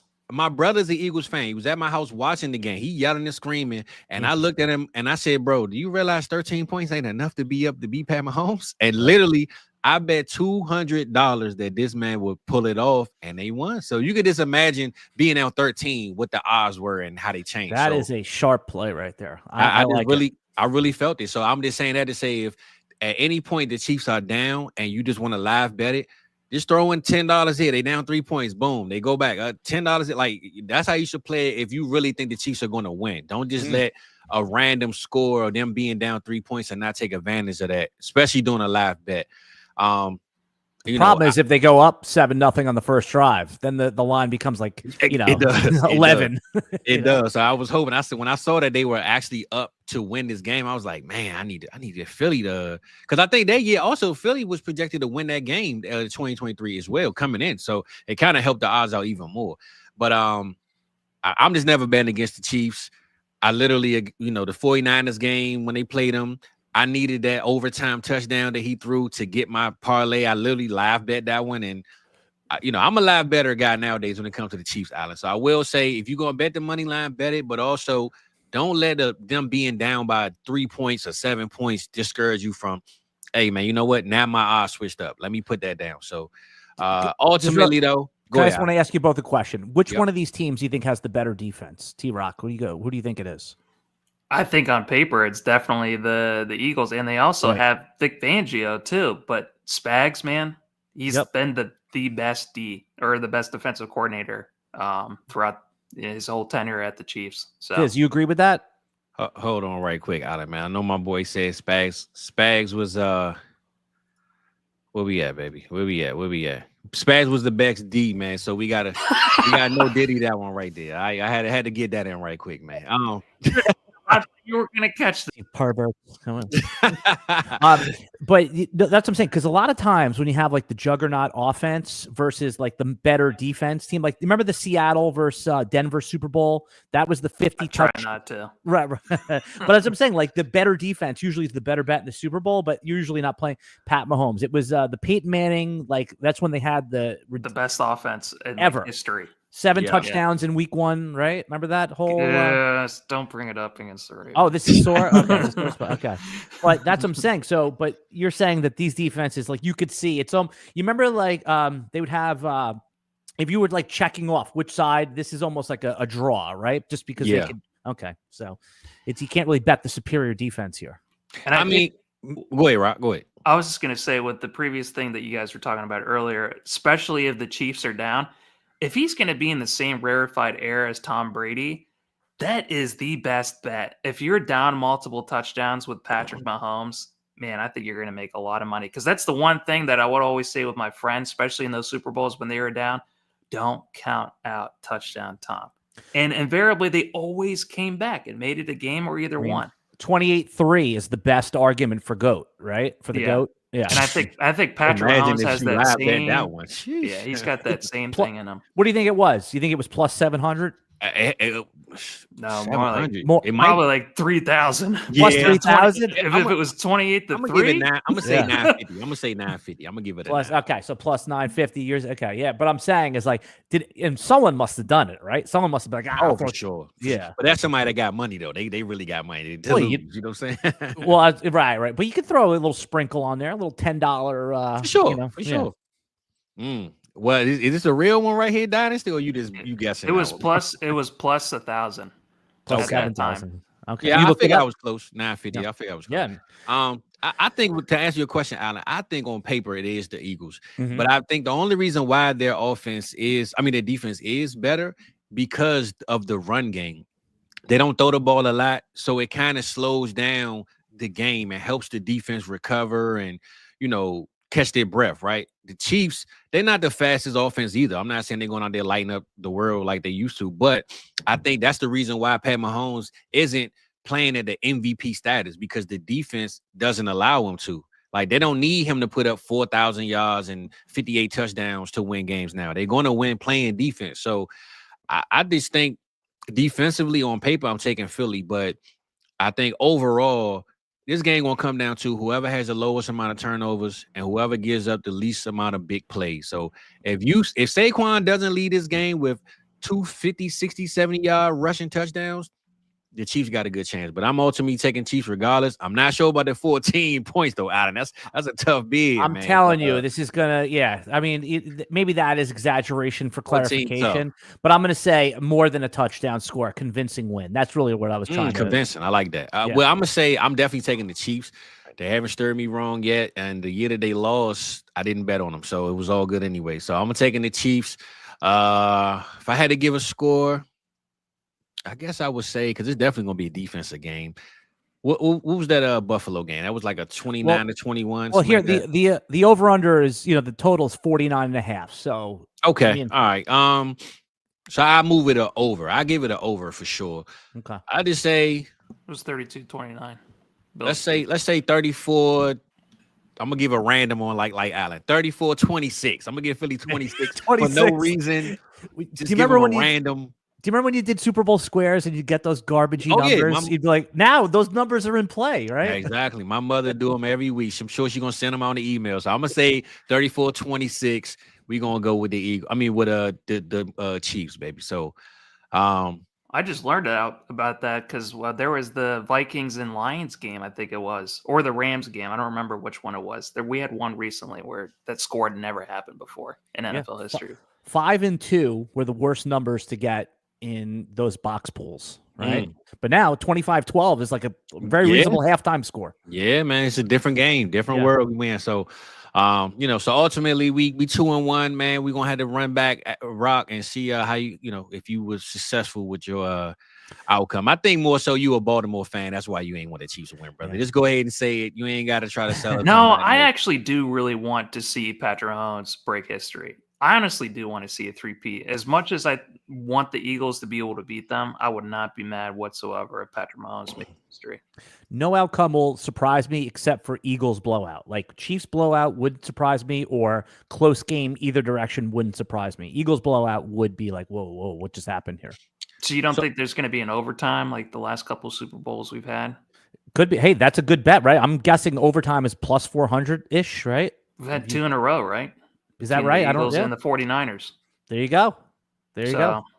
Yeah. I hope it is kind of like an ending where it was like the Chiefs against the 49ers where there's no refs being involved. Not like 2 Super Bowls ago. That was just rough. Well, Alan, I'm going to ask you, before we knew the outcome of those games, did you have a Super Bowl matchup before the weekend played out? Yeah, I mean, I was going Chiefs Commanders. That's what you're asking. Yeah, I mean, again, it makes total sense that didn't happen now. Like, oh yeah, that's the team that just ran out of gas at the right moment. But all of the concerns for Philly in that game, like, were thrown out the window. Right? Jalen Hurts played great. They threw the ball downfield. So like all the things that were the way Washington win just didn't happen. So. Yeah. I mean, like I said, I'm never betting against the Chiefs until it makes me lose money. And I know everyone wanted the only New York team, Buffalo, right? They are the only New York. Everyone else is New Jersey. The other teams. Yeah, they are, right? Technically, right. Everyone wanted them, but look, I rooted for Brady as a Jet fan because of greatness. I'm rooting for Pat Mahomes for greatness, even though everyone doesn't like him. Yeah, I was on the Jayden Daniels train too. But he never got the ball. That was the whole reason why I thought the Commanders had a real shot. But he played well. He played well. It wasn't on him. That's for sure. It wasn't on him. They're short some talent to get to that level. For sure. Like I said, they went off a lot of belief, hope, and nobody believes in us, so why not type of feel. Playing with house money, as they say. The underdog. Yep. So I guess before we move on and get up out of here, Alan, I'm gonna ask you, man, with the Senior Bowl and the Shrine Bowl, this good stuff going on over the weekend. I'm just keep it real simple, real clean. Your number one quarterback in this draft, Shador or Ward, or maybe it's another guy, and why? Why is that your guy? So everyone consensus loved Caleb last year, and obviously now that was literally the wrong answer, right? So I'm gonna defer to. I mean, if I'm just picking based on like the limited stuff I've seen, I'm of course I'm going to pick Sanders, right? He's the most exciting guy. He's got the most upside, but I have no problem with anyone else. I'm going to defer to like the team they land on and the draft order. It's the same thing with running backs. I see people debating all the time. Oh, I have this guy as RB4. I have him as RB2. It's like, let the NFL draft do the work for you. Now I know it's fun to do rankings and we have to create content and that's like totally cool, but I'm just going to basically rank these guys more or less on the order they're drafted in and the team context and the opportunity. So, but if I'm picking, I mean, I'm going to pick Sanders just on like, he's going to be fun. He's going to have the most upside, but you know, I mean, I hear what everyone else is hearing. This is a down class, that Bo Nix would be the QB1 in this class last year or whatever it is. So I'll say Sanders just based on what could potentially be the upside outcome. Alan, are you like me where these content creators should be spending more time and research on these teams, the scouts, the GMs, and their situations more so than just these prospects? Because their landing spot, especially with this class, I think makes like a huge impact.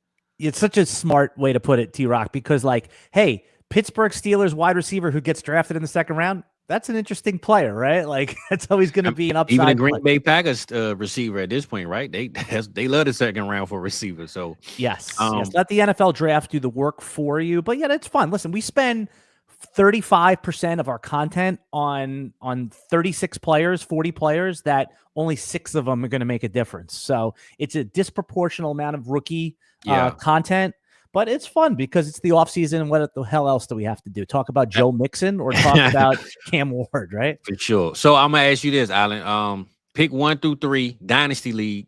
Where you going? Well, I know you said Sanders over Ward, but are you a Genty over both or Superflex? Does that matter? Does that change the settings? How does the settings change your outcome on Genty compared to these quarterbacks? So a year ago, I would have told you you're a moron for not taking the QB1 over Genty, but look what happened with Bijan and Anthony Richardson, right? For sure. So that if Genty is truly a can't miss running back, I don't care that he's a running back. He's going to be a useful dynasty player for 5 years, right? That's fair to say, right? Like if he is as advertised. And yes, you can lose out by taking, like if the Tennessee Titans take Ward and he's the guy, it's a bad pick. So I have no problem taking Genty, number 1 overall. That's how I would do it right now. It's probably, you know, and then I'll probably take the 2 quarterbacks. Now, if one of the receivers, if Tet or one of these guys ends up being like a top 5 pick and is basically being advertised the next Chase or AJ Green, we hear that comparison a lot. I think, you know, you have to consider that person too. So it'll be Genty for me. I know that's like a boring thing, and then quarterback, and then we'll talk about the rest of those guys in our drafts. It's not boring being right, because like you said it earlier, Saquon Barkley or Sam Darnold. It's just like you don't want to pick just because of the class and the need and stuff like that. Good. I'm glad you guys agree, because it's like you feel a little icky saying it, because you know you always want to take the quarterbacks in super flex, but man, that Anthony Richardson thing over Bijan, I have a couple of those. It's embarrassing. I feel embarrassed they did it. Nah, for real. I mean, I know we get this slack because I see Red, my boy Red, where said not Sanders in this class over Ward, but I feel like when it's this close, right? When we hear about how it's unimpressive class anyway, from most people's perspectives. If it's this close, are you really going to go off just pure, I guess, talent or situation or me, right? I'm a little different from most people though, Alan, but I go off what I see, the tools outside of the game. His father, ultimate leader, right? He's probably trained with some of the best people that money can buy. Tom Brady emails him, texts him, probably got Nextel chirps, and they talk to each other personally every other day, right? His lifestyle of growing up has been a winning lifestyle. He's always been in a winning situation, and he's made winning look good.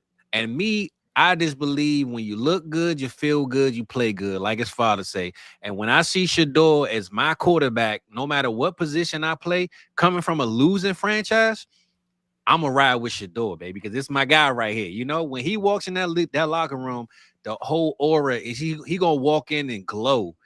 And then when his father come in the locker room, you won't want to take pictures. Like, he's going to have so much around him that as a losing franchise, you know, I done been through Will Levis or been through whatever I've been through, Drew Lock, and whoever gets him, when he walks in there day one, it's going to be glitter, and gold, baby. So I'm taking Shador just because I believe he's going to lead guys mentally to make them believe they better than what they really are. And he's going to take command of that team. So I'm persuaded. I'm going back to it. I'm persuaded. Screw Jazzy. I'm telling you. I'm like I ain't saying all that, Adam, but I'm just saying. I believe. So you're saying today Genty's a bust. You're saying that today. No, I'm just. I'm saying the quarterback position, as far as Ward and him, Yeah. I just hate this comparison that, Ward might have more tools and Shador held the ball too long. And at some point, situations change every metric we have, right? It's a reason why Puka Nacua wasn't drafted in the first round. It's the reason why, we hit and miss. I always feel like as I guess analysts you want to call us, like you said, during this time of the year, make the content. It makes sense, right? People want to hear it. Mhm. But we got people in $1 billion industry that don't get this stuff right. So I can't tell you by watching some film on YouTube that this guy isn't good when the coach who gets $1 billion or the franchise gets $1 billion a year doesn't even get it right. So I'm not saying don't listen to me, don't trust me, but I'm going off belief of what I see outside of the lines. And what I see outside the lines is winner leadership. So I'm going with Shador, man. Yeah, it's like putting a chip on red 4 or on the roulette wheel, spinning it, and when it hits, going, yeah, I knew it. Exactly, right? Because everybody brag about their wins, but we got those takes that we wish we could delete from YouTube. Like, man, I don't think I meant to say that, So when it hits, it hits. We take our lumps, but I'm going with leadership, belief. And a guy that motivates me to come to work every day. That's the type of guys I love. So I'm not saying Ward isn't that, but I know what Shador's background is. And hey, listen, man, I'm 37. Shador called me up to come make a song for him and rap in the locker room. Your boy gonna be there. You feel me? So even if I got to book my own flights, I'm there, Shador. So I'm just saying that to say, man, leaders lead men. And for him to be young, I think he's going to lead a lot of men in that locker room, man. So I think that's a huge factor with the character and their leadership. But how often when we're breaking down these rookies, are we just overloaded with just information? And a lot of the times that information is out there.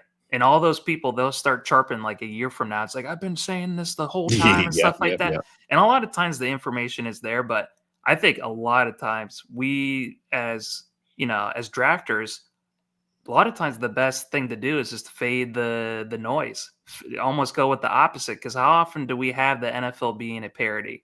How often do we think, oh, this coach is going to stink, this situation is going to be terrible? And it's the opposite. So in the historical hit rates, the 103 has been just as good as the 101.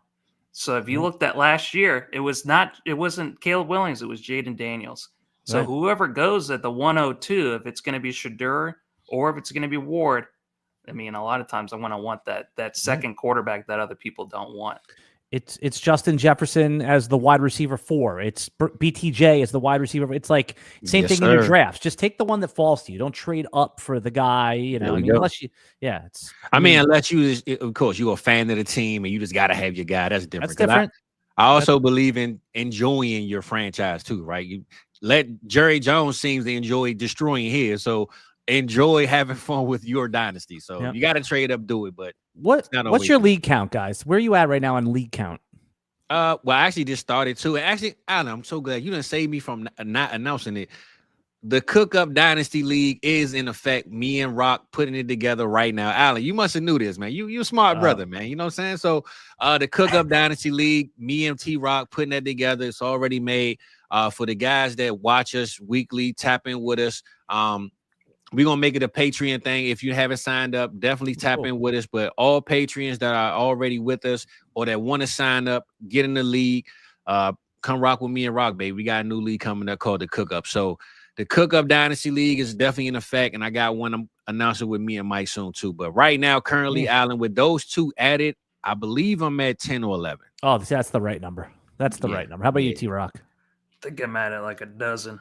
Right now. I'm so jealous. So I was one of these maniacs that was like at 41, 42. And they were all like, I think 2 were best ball. Oh, no. Dude, you understand? My life was horrible for the last couple of years. Like literally the worst life you could ever have. Setting the line. So I've done the thing where, I just clipped a whole bunch of them down to about 10, 11. I mean, plus I'll add a couple redraft. No, this year I'm like a guy that needs to be like sat there and like, I need my 40-day chip. You know what I'm saying? No dynasty leagues. It's like, for sure. So, but just for this year, I'm going to sit it out like the start, even though it's hard. I've already been asked to join a couple startups and it's so hard to say no. It's heroin to me, this stuff, but the problem is too many leagues is like the third slice of pizza. The first 2 are amazing, but you eat that third slice of pizza, guys. And it's like, you like, man, I'm sick, man. Yeah, I'm sick. It's not good. So I started like hating fantasy football for like a minute. I got back into it once the playoffs started, but it seemed like a job rather than a hobby. When you're in 40 plus. It is. That's when you got to start putting limits on it, where it's like, all right, it has to be best ball. For me, it has to be auction, and it has to be with some of these people I've never played with before. Right. So. I got you. Yeah, no, it's but also the problem with auctions, it takes a long time, right? But again, not the worst because the draft is fun. But the best ball thing, even though it's the better for setting lineups, it's like, I have to say, for me, I found it not as fun. Like, I almost didn't check them. I didn't care until, like, I know you have to do waivers, which also sucks, right? Yeah. The best setup I was ever in as far as, like, no maintenance was I did a best ball dynasty league a bunch of years ago, and they ran 2 waivers. They ran one after before week 1 and one after week 6. And then that was it. And then before the playoffs. So there's 3 waiver runs. Oh, this doing one of Mike's leagues where it's 60 bench slots and nobody's available in waivers anyway. That's pretty much how Mike does it. There it is. Me joining new leagues, I think I'm gonna end up doing more every year just because of the rookies, man. The rookies make you want to start a new league because let's just say you drafted Jayden Daniels as a rookie, right? You know for a fact that would never happen again because now one, he's in the league, but 2, you got to pay astronomical prices to get this 101. guy. So the rookie draft is your time to get those players, or the startup draft is the time to get those players for low prices. So I think every year I might end up just starting at least one or joining one just to have fun of getting an Ashton Genty for whatever price he's going. Because in a year or 2, you're never going to be able to get him. So, and by the way, that's what happened to me. And then 1 would turn into 3, 3 would turn into 6. I'm telling you, this is exactly what happened. So then what happens? You'll hit the point where you're in 38 leagues. You're setting lineups. You're doing waivers, and you're going to be like, you're going to go berserk. But by the way, you got to get there. Like I want to do startups. Like I love doing startups. It just, I'm promised myself. I've looked myself in the mirror and I said, you will not do them this year. Next year is a whole different story. But this year, and by the way, I say that now. If we're sitting here talking in August, guys, I'll be like, yeah, give me one. Please, give me one. Yeah. That's Alan, you're probably missing out on my favorite thing about Dynasty football, which is trading. If you're in 40 freaking leagues, it's going to be impossible to do trading. And I don't know. I think that's great. I just usually need the person to come to me, or if I have a glaring. So I still do trade. So, but the problem is you neglect certain leagues, right? But if I need if I have no quarterbacks or I'm missing a quarterback, I will spend the time in week 8 trying to get a deal done. And usually I'll take a loss on the value just to get it done. I'm a good trader because I don't need to win the trade. So that's the one thing I still do is trade, but probably not. That's impressive. I don't know much people that be able to do that with 40 leagues. Well, 30% of them get neglected. Oh, okay. Yeah, that's the disservice of this guy. I wanted to play with Alan in the league, but he ain't even paying attention. So it's and I try. I set my lineups, right? Yeah. I make sure and if someone approaches me, I will engage. I don't just leave a trade out there. But the problem is you have your favorite children, right? If you're a parent or something like that, for sure, you have your 5 or 6 favorite leagues, maybe your 8 but it's impossible to grind, all the content that we all do. You grind all these leagues in the back end. It's impossible when you get to that number of leagues. I'm with you. Well, Alan, man, we appreciate you joining, man. Great time, great fun. I really want you to do your thing, man. I guess before we close out. So any news, any updates, how the people can reach you and stay in contact with you, man. And we definitely going to have you back for the remix. So how we feeling, and let us know, man. Let the people know how to get at you, man. Yeah, you can follow me at Alan Seslowkey. You can put it in the video description. And the coolest thing that we got going on right now is we'll be down in New Orleans next Sunday, for the Super Bowl Media Week, just talking to players, man on the street stuff. I'm going down there with a couple guys to look for some content from New Orleans Media Week. Well, look, unfortunately, I got invited to the Super Bowl. My guy doesn't have game tickets, but he has parking passes. So he was like, come through. We got the house, but you know how life is sometimes, baby. So sometimes, you got to be an adult. You got to be a dad. You got to be all this good stuff and just bow out. So I ain't complaining. It's all good. It's all love. It ain't my team out there anyway. So that's how I look at it. I saw my little bro was in here talking about his Jaguars. So I'm not going to lie. Before we do leave, I got to give him one more of them Duval. There you go, man. Rock, anything before we get out, bro? I just wanted to say, Alan is one of my favorite people in front of a camera, in front of a mic. So, for real, where can we catch a lot of your content? Are you not in front of a camera a lot of the time? If I want to watch more of your content, where do I go? So just on Twitter at Alan Seslowsky, I throw it out there, but and I'll just post everything there. But Rotowire YouTube page, and thank you for saying that. It's nice of you, and I obviously enjoy you guys as well. We'll do this again on the Rotowire podcast in the off season. I hand off the podcast to some of the other guys at Rotowire during the season, but now starting March 1st or whatever it is, I'm going to tag back in. So like I said, we'll have you guys on, and you can be in front of the camera with us. So at Alan Seslowsky on Twitter is where I'll post everything. How's that playoff team that you created a couple of weeks ago doing? I think that's horrible. The last piece of content that I saw. It's in last place in the whole league. Oh, man, I'm sorry. I thought you'd be in first place. We hit on Zach Ertz. That's about it. There we go. Yeah, that was awesome. It's all love, man. We appreciate you, Alan, man. Definitely anytime you want to come join us in the kitchen for the cook-up, baby, you got an invite no matter what. So we appreciate you. The community appreciates you. We appreciate y'all tapping in. Don't forget to like and subscribe. This is the new channel. We starting to build back up. Let's get it popping. Let's get it cracking, baby. And see y'all next Tuesday. We out of this thing. Oh, hold on. Before we leave, Alan, can we get one of them? Before we get out of here, baby. Wait. We're going back to this. Oh, come on, man. This is going to be like Liam Cohen doing the Duval thing. It's going to be all good. I got to get one, though. Give me an example of what. That's how we going to end it. We out of this thing.